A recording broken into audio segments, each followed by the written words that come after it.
Hello and welcome to my channel. Here's my portrait of Hugh Jackman as Wolverine. It's another colored pencil portrait. I don't know if you like those, but I'm gonna do it anyway. So let's get on with the drawing process. The usual materials, and my reference here is in the top left corner. It's going to be attached. It's going to be in the description if you want to check it out. Anyway, as for the materials, I'm using Faber-Castell Polychromos colored pencils on a 1000 grit sandpaper. That's the surface I'm working on. So let's get on with the drawing process. I'm going to start working on the background because I already have a sketch in place, and I like to obtain a sketch using a combination of tracing and freehand. So here I used a bit of a transfer method to prepare this sketch so that I could start working with colored pencil.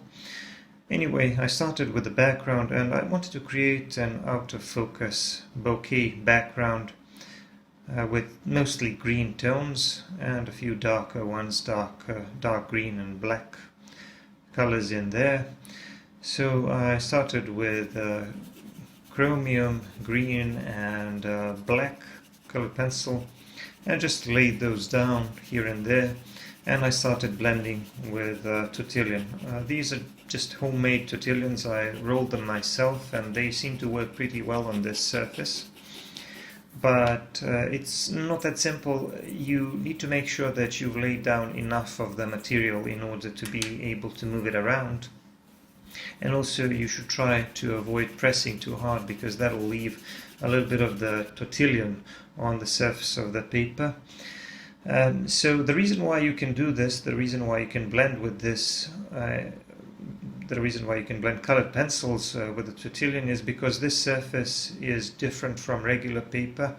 It grinds down on the pencil and it leaves you with more of the residue that you can move around, so it's a bit more similar to pastel pencils, but I still prefer colored pencils because they will give you more precision and they are more permanent in the sense that they don't really smudge as much.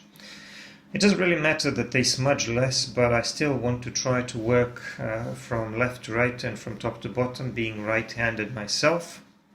So I'm just going to do this top part of the background and the left part of the background first before I move on with the main subject. And now you can see pretty much where I'm going with the background. I sort of experimented with some slightly warmer tones here and didn't really like them that much.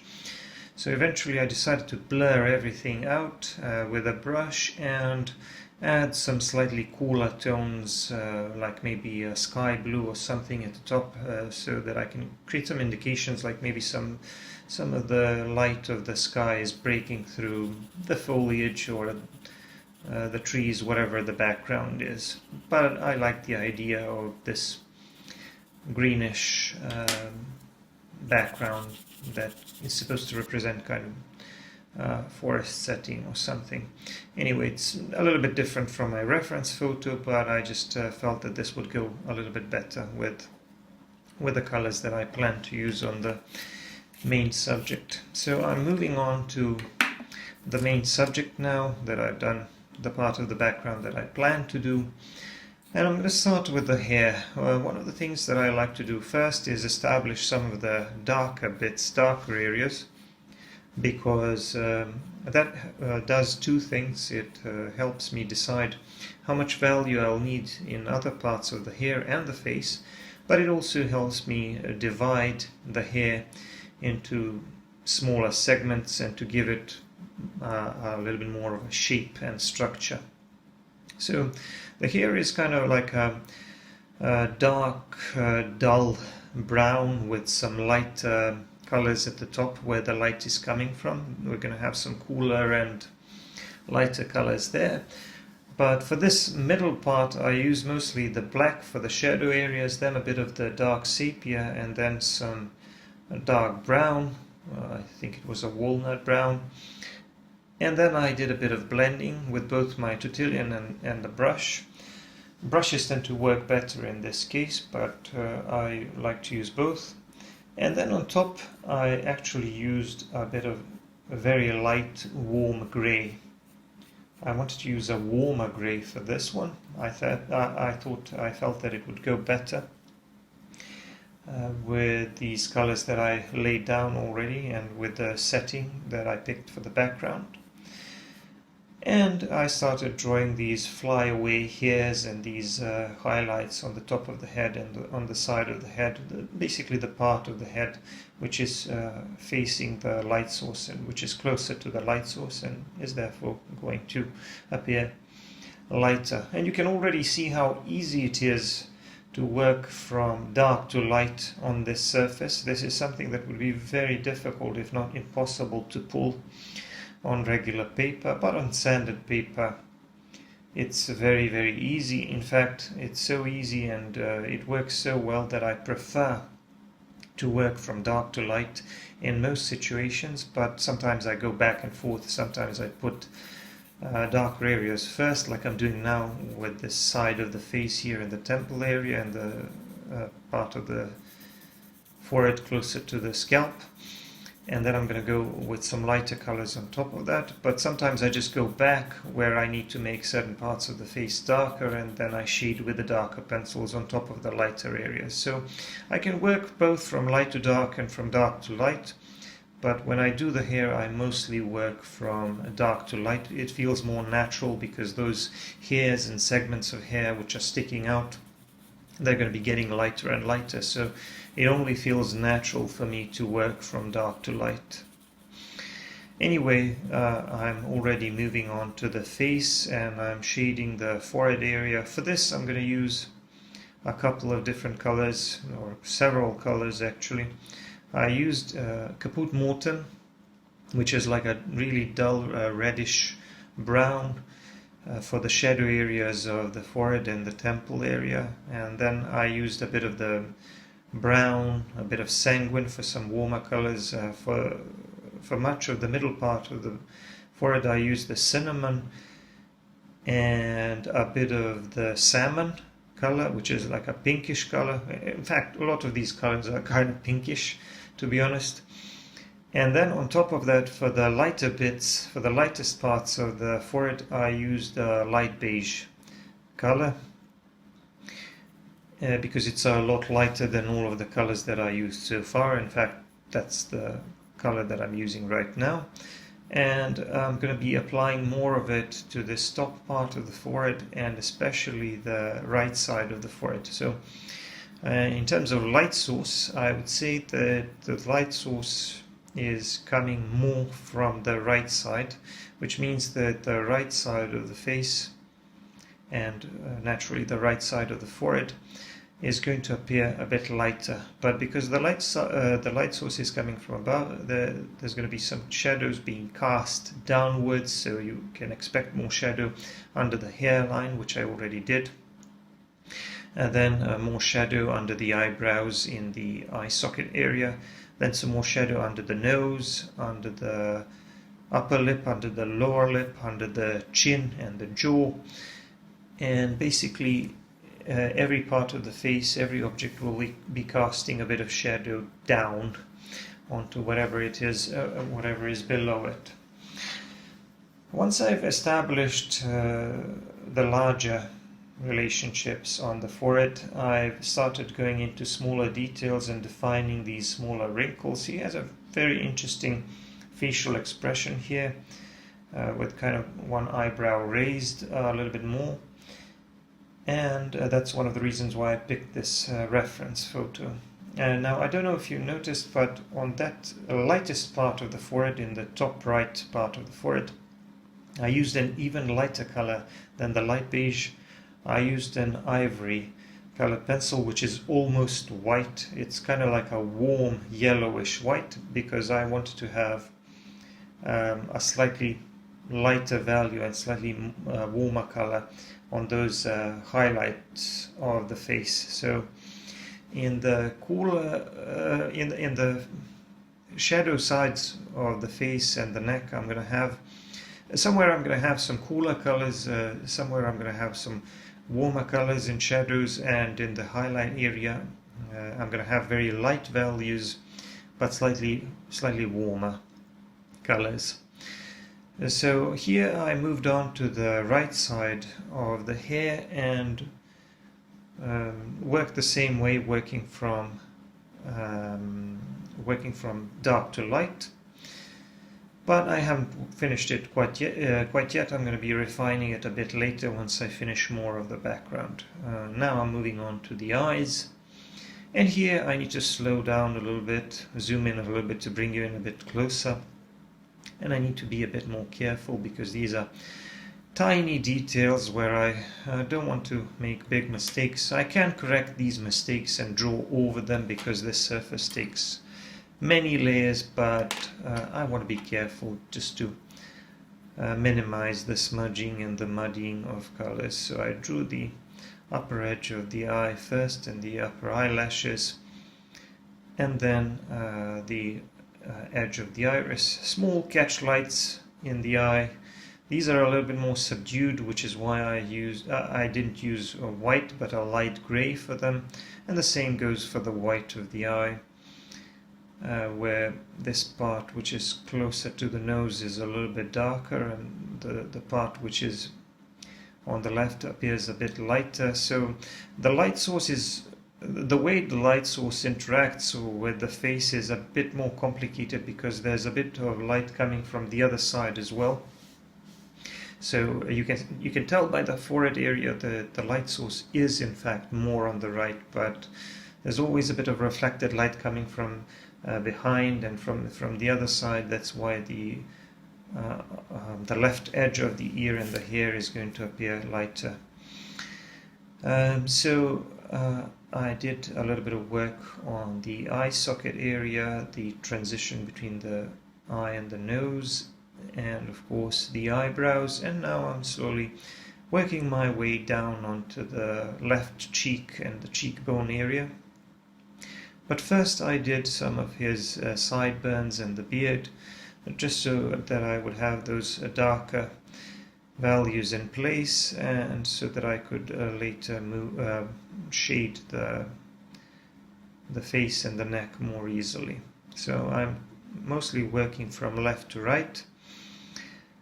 Some people, when they shade the face or when they work on the face, they like to establish all of the larger relationships between darker and lighter areas. I sometimes do that, but sometimes I go segment by segment.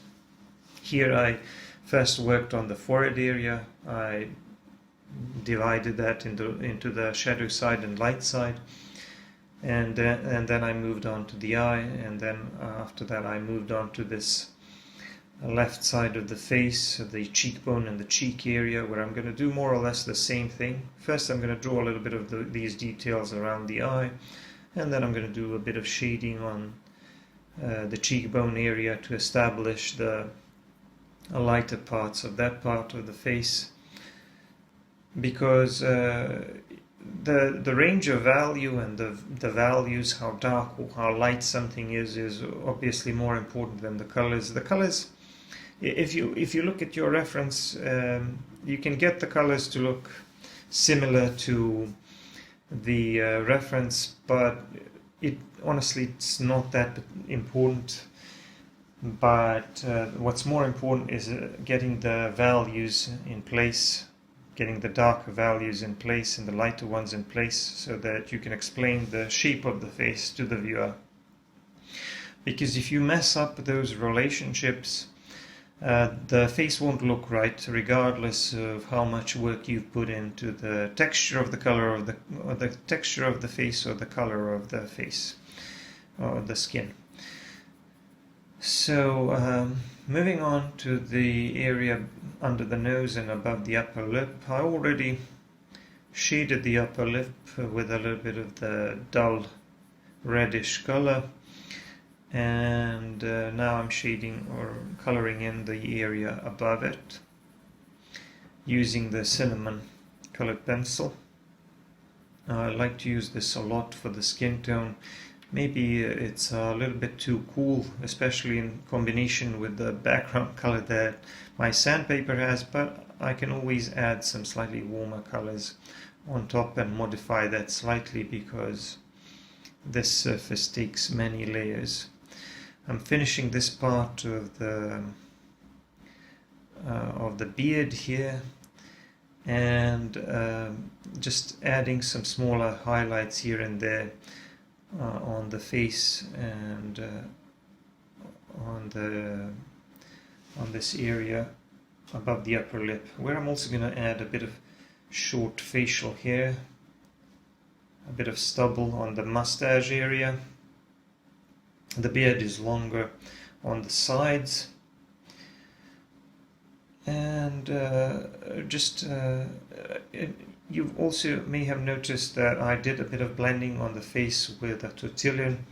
I also tend to do that a little bit, but you have to be careful with that, because when you blend, you spread the material thinner, and that reveals a bit of the background color. So if the background color is a bit different from the target color that you're trying to achieve, maybe it's a bit too dull or too dark, you need to keep that in mind. So if you push the material around just to blend it a little bit, you need to understand that you will have to add more layers on top.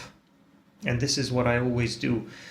Even when I do a bit of blending, and even when blending works as it does on this surface, I still go back in with some more layers to get richer colors, more saturated colors, because I don't want too much of the background color breaking through or modifying the color that I'm trying to achieve. I'm working on his shirt here, and you know how I am with clothes. I like to simplify things, and I don't like to spend too much time on these details. So this part of the drawing is going to be done a bit faster. I'm just going to try to imitate the pattern on the shirt and to get the colors to look more or less the same or similar. My colors will be a little bit cooler. I picked a warm gray for those lighter bits, and the caput mortem, which I already used for some of the shadow areas on the face and the neck. I used that for some of these reddish parts of the shirt. The t-shirt under the shirt is light grey, I suppose, so just used a bit of light cool grey this time and did a bit of shading with some darker pencils, then a bit of blending. So I'm trying to keep it simple. This part of the portrait is not as important as the face, obviously. And now I'm trying to refine the shape of the lips a bit better.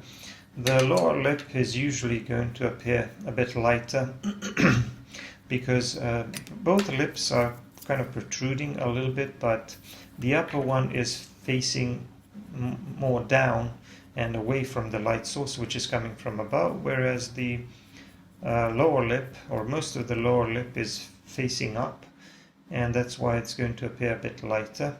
Of course, it also depends on the shape of the lips, the shape of the jaw and the teeth and other factors, but generally the upper lip is going to appear darker when the light source is coming from above. So I did all of that work, and finally now I'm moving on to the other eye, while at the same time I'm making some smaller adjustments on the eye on the left, which I've already done.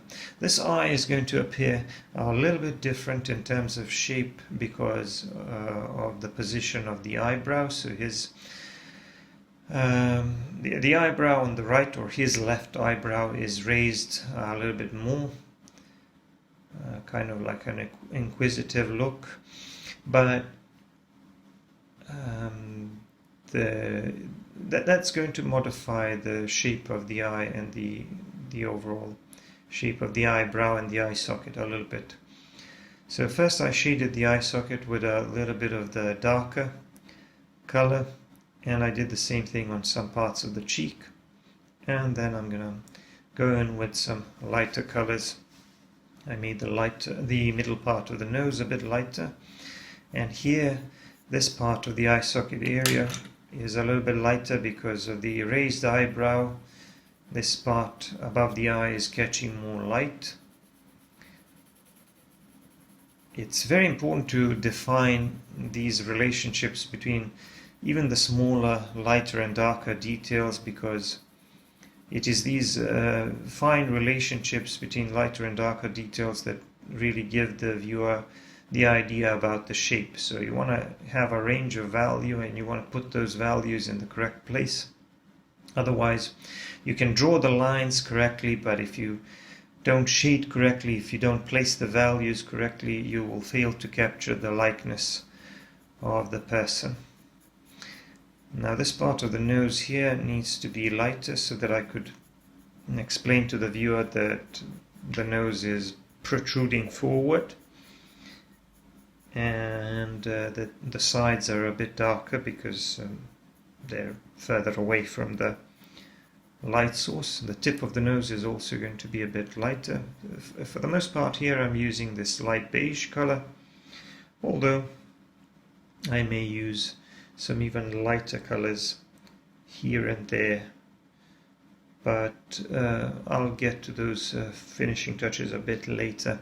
Right now I'm trying to define the cheeks and the cheekbone area by adding a bit more light beige. What's also making this part of the face a bit more interesting are these tiny wrinkles around the eyes. This guy appears to have very thin skin on his face, very low body fat. I remember that people also wondered whether he used steroids to achieve his physique for this movie. He probably did. I mean, most actors do, I suppose, when they have to prepare for a role. But be that as it may, I'm mostly interested in the face and the way the face looks. I would say that the body fat is really low because you can see through almost all of these wrinkles, and the skin appears really thin here, and the face is also a little bit gaunt under the cheekbones. Adding more facial hair here. Right now I didn't really shade the eye socket area properly because I need to establish that transition between the lower eyelids and the cheekbones a bit better, because right now it looked a little bit like he had dark circles under the eyes, but that's going to get better as I balance out the colors and the values a bit more. But this all takes a bit of time.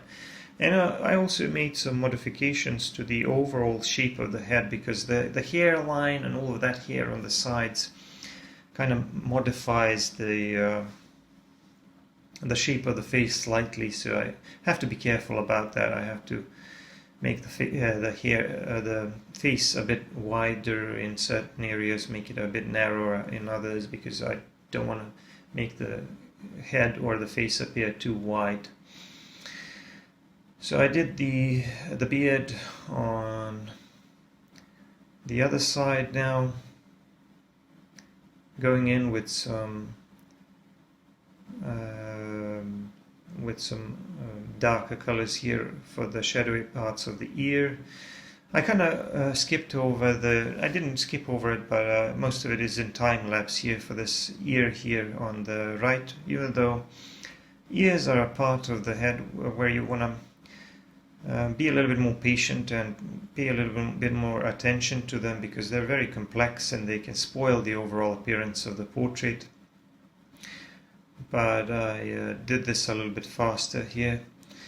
So now I'm shading the neck, establishing these larger shadows under the neck. I'm going to want to have the Adam's apple stick out a little bit more, so I'm going to make that a bit lighter also, with these large muscles on the front neck. And I'm also going to add some darker texture, like maybe there's a little bit of stubble from that beard on the part of the neck just below the beard and the jaw area. Now that most of the face and the neck is done, I can move on to the right side of the background, finish that off in a similar manner, but I'm kind of careful about the way that I'm distributing these lighter and darker areas, because I'm always trying to establish more contrast between the main subject and the background, because I want the main subject to pop out of the background a bit more. So I'm making sure that in those parts of where there are parts of my main subject which are darker, I'm trying to make the background a little bit lighter, and vice versa. But sometimes when I don't really want to draw much attention to a certain part of the main subject's body, maybe I can reduce the contrast there. So you want to manipulate the amount of contrast in the background and the amount of contrast between the background and the main subject, so that you would highlight certain parts of the main subject's body and bring them into focus, while making others maybe a little bit less conspicuous, a little bit less noticeable. All I have left to do is finish the shirt on the right side, and maybe rework the background a little bit and add some finer flyaway hairs here and there, but for the most part the portrait is done. Just a little bit more work on the shirt here, and like I said, I usually simplify things a little bit when it comes to the clothes, but I'm gonna make it more or less similar to the reference photo. The colors are going to be slightly different, and I'm just putting down some finishing touches. I hope you enjoyed the drawing process for this portrait, because after this one I'm probably going to be focusing on landscape in colored pencil a little bit, and I'm going to put my signature with a light gray colored pencil in this lower left corner here above his shoulder. So that's it. Don't forget to subscribe and give me a like, and check out my other videos. And if you want to see longer videos and more content, you should check out my Patreon. Bye for now.